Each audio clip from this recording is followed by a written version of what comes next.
Okay, next we want to look at exercise 7b, where we're doing gradients of intervals and lines. So we've been doing gradients since you were in year 8, and hopefully you remember that the gradient is the slope of a line. It tells us how steep it is. And the first formula you ever learnt for gradient was the gradient equals rise over run. And when we have a diagram, we make a triangle and we count the rise and we count the run. If our triangle is going uphill as you go from left to right, then we know that is a positive gradient. If it is going downhill as you go from left to right, it is a negative gradient. So you always have to be on the lookout as to whether you need to put a minus sign in there for a negative gradient. So that is these first two dot points here, uphill, positive, downhill, negative. If you have a horizontal line, then you know that the rise is 0. 0 divided by any number is still going to be 0, so a horizontal line always has a 0 gradient. A vertical line, however, has a 0 run. Now, any number divided by 0, we know we can't do that. We can't divide by 0. That gives us an error on our calculator if we try to do it. So that is why a vertical line has an undefined gradient, because we can't divide by 0. If we do not have a diagram to do a rise and a run, then we can use 2 points, our x1, y1 and our x2, y2, and use this formula. Little m for gradient equals y2 take y1 over x2 take x1.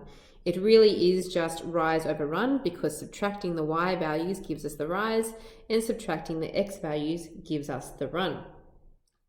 Now this formula this next one here is a little bit new. We can also find the gradient using the formula m equals tan theta. Now have a look back to this triangle up here. If theta was in here, tan is opposite over adjacent, which is just rise over run. So tan theta also gives us the gradient of the line, where the theta is the angle that is made in the positive direction. So if you look at these diagrams underneath, you start with the x-axis arm, and it's the angle going in the positive direction, which is the same direction that we use for our all stations to central. So in the second one, for an obtuse angle like this, we always go in an anti-clockwise direction, and that one actually would be an obtuse angle. We also know on the next page that parallel lines have the same gradient, and perpendicular lines have gradients that multiply to give -1. So that would mean m1 times m2 equals -1. Or if you already know what m1 is, you can find the gradient that is perpendicular by doing -1 divided by that gradient, or in other words, the negative reciprocal. And the last term that you need to be familiar with is collinear points. This term means if the points are collinear, that all the points lie on the same line. We'll be doing that in one of the examples shortly. So example number 1, we want to find the gradient of the line. Because we have a diagram, we're going to use our classic rise over run. So we want to start here, and we want to choose 2 points that go nicely through the grid. We want to go straight down and straight across to make a right angled triangle. And instead of worrying about what the numbers are, we want to count the spaces. So the vertical line is my rise, 1, 2, so that's a rise of 2, and 1, 2, 3, 4, a run of 4. So in my formula, rise 2, run 4. However, remember the uphill and the downhill? As I go from left to right, I am going downhill. So that is a negative gradient. So I just put a negative sign in front there. That simplifies to -1/2. Question 2, I want to find the gradient of a line that passes through the points 2, -3, and 5, 9. So I'm labeling them x1, y1, x2, y2. 2 points to find the gradient. I want to use my formula. M equals y2 take y1 over x2 take x1. Subbing in, y2 is 9, take y1, which is -3. 2 minuses will make a plus. On the bottom, x2 is 5, take away x1, which is 2. Now we just want to calculate our answer. You could type that all in the calculator if you wanted to, but 9 plus 3 is 12, 5 minus 2 is 3, 12 divided by 3 is 4, so the gradient will be 4. Question 3, prove that the points A, B, and C are collinear. To show that those points are collinear, we need to show that if we take 2 of them at a time, that we get the same gradient.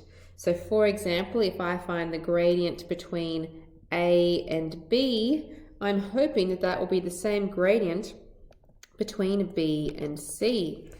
Okay, so let's find each of those using the y2 take y1 over x2 take x1 formula. So just look, using points A and B, I always use the second point first when I do it.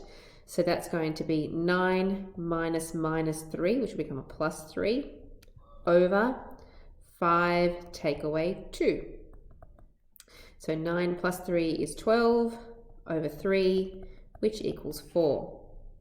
Now let's do the same formula to find the gradient between B and C. Again, let's use C as the second point to use that number first. So y values, 41 take away 9 over 13 take away 5. 41 minus 9 is 32, 13 take away 5 is 8, and that does indeed equal 4.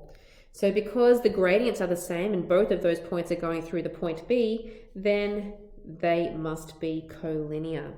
So I'm going to say therefore, because the gradients are equal,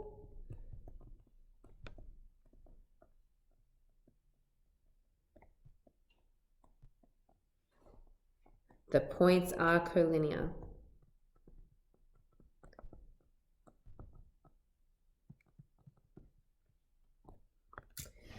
Okay, question 4. Find the gradient of the line that makes an angle of 120 degrees with the x-axis in the positive direction. So as soon as we see the angle in there, we're thinking of our new formula, which is m equals tan theta. And all I need to do is sub in the 120. So that's m equals tan of 120. Now we could type that into our calculator if we wanted a decimal answer, but this is actually one that we could find an exact solution for. 120 degrees is an angle in our second quadrant. If I was to find the reference angle, 180 minus 120 would give me 60-degree reference angle. So tan 120 is the same as tan of 60, but because it's in the second quadrant, which is my sine quadrant, tan will be negative. Now tan of 60 is one that we have an exact value for. So here's my triangle. Tan of 60 equals opposite over adjacent, which is √3/1. So my answer will be negative √3/1, or just negative √3. Question 5. Find the angle in degrees and minutes that a straight line makes with the x-axis in the positive direction if the gradient is 1.25. So this is using the same formula, but this time we're going backwards to find out what theta is. The gradient is 1.25, that's the m. Just like in all trigonometry questions, if I want to find theta, I need to inverse tan the 1.25 and press your degrees, minutes, seconds button, because it does say to round to degrees and minutes. So that comes out to be 51 degrees and 20 minutes. Question 6. Given the points A, B, and O for origin, find the angles of inclination of intervals AB and AO. So I'm just going to draw a little diagram which might help us, especially for part B that's coming up. We have a point O which is the origin, 0, 0. We have point A, which is minus 3, 5, somewhere up here. And we have point B, which is here at minus 6, 0. We have been asked to find the angles of inclination, which means we're going to need the gradients so that we can find the angle. So the gradient of AB is going to be equal to, so AB, this one here, using those 2 points, I subtract the y values. So 0 minus 5 over, subtract the x values. Minus 6 minus minus, which makes plus 3. That's minus 5 over minus 3. The minuses will cancel out to be positive 5 over 3. Once I know the gradient, I can use m equals tan theta. The gradient m is 5 over 3. So I inverse tan 5 over 3 to get my gradient, my theta, sorry, which is going to come out to be 59 degrees. I'm just going to round that to the nearest degree. Okay, that was for AB, but we also need to do AO. So AO, the gradient of AO, which is going from here to here, using the same formula, subtract the y values. So that's 0 minus 5 over 0 minus minus, which makes plus 3. That's minus 5 over 3. So when I use my m equals tan theta, I have minus 5 over 3 equals tan theta, and I inverse tan that, which will give me a negative 59 degrees. That's because my calculator always wants to give me the acute angle, and you can see that this angle here is definitely not acute. It's an obtuse angle. So the 59 degrees, it's negative because it's in the second quadrant, means it's 59 degrees in there. If I want to find my angle of inclination, I would need to do 180 minus 59, which means that that angle is 121 degrees. So part B, what sort of triangle is triangle ABO, this triangle that I've drawn up here? And I've already put my 59 degrees in here from the gradient of AO, but I also had 59 degrees from the gradient of AB. So both of those angles on the bottom there are 59. They're the same, which means that that's going to be an isosceles triangle. So to write a little explanation, I would write angle ABO is equal to angle AOB, which is equal to 59 degrees. Therefore, triangle ABO is isosceles. Okay, question 7. Show that the diagonals of the quadrilateral ABCD are perpendicular where the vertices are given there to us. Now, when they give you the points A, B, C, and D, they are always in order as you go around, either clockwise or anti-clockwise, but they never do them all over the place. So that will mean that angle A and angle C will be diagonal each other, and B and D will be opposite each other. So to show that those diagonals are perpendicular, I'm going to have to find the gradients of each one.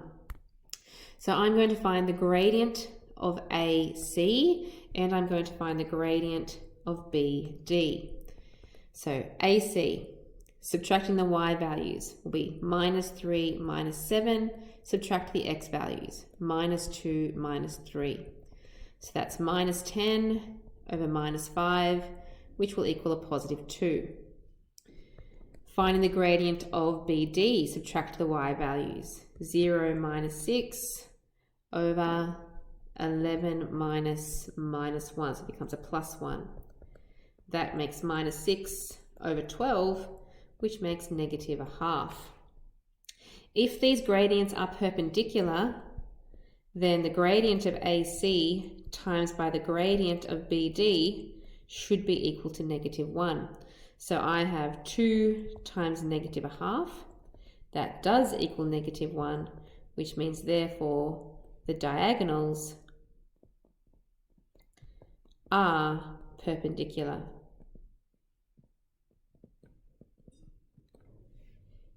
Okay, last question, number 8. The interval joining the points C and D is perpendicular to a line with a gradient of 10. Find the value of A. So I know one gradient is 10, but I need to find the gradient of C and D. And yes, it will have an A in my equation here. So when I subtract the y values, I'll have A minus 0. And when I subtract the x values, I'll have -1 minus minus, so plus 6. That makes A over 5. Now, because I'm told that these gradients are perpendicular, if I multiply the gradient of CD with the 10, I know that that needs to equal -1. Now, the gradient of CD was A over 5. So if I sub that in, I have a little equation that I can solve and find the A. Now, A times 10 is 10A, divided by 5 makes 2A. And then if I divide by 2, I get A is equal to -1/2. So you now need to complete exercise 7B.